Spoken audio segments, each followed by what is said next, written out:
những thiên độ mà chẳng lên là chút lừa vào rồi đuôi ngang nghiêng qua môi vừa lên thành xoa đừng tông cái xiêm tu thoa lúc lai loa tu hi là bằng miếng cho cái trong chuột ở bên xí lo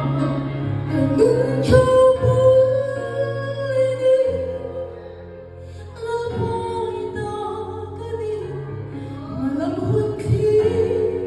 theo lưu khi